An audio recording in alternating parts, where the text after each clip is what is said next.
If you're a business owner or a solopreneur and you want more time in your life, I highly recommend these are my 3 tips to help you build a digital assistant. Let's go.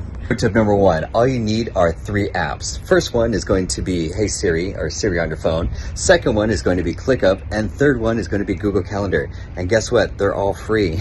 Pro tip number 2, did you know you can use Hey Siri to quickly capture notes and thoughts on the go without using your hands?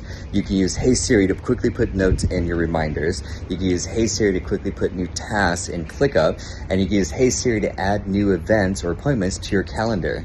Pro tip number 3, delegation. And this is how you're going to delegate from your digital assistant to your virtual assistant. You're going to put your tasks in ClickUp. You're going to schedule it. Then you're going to add your SOPs on your routines, how it's going to be done. Create your training manual. Now you're going to assign that task to your virtual assistant, and now that's off your plate.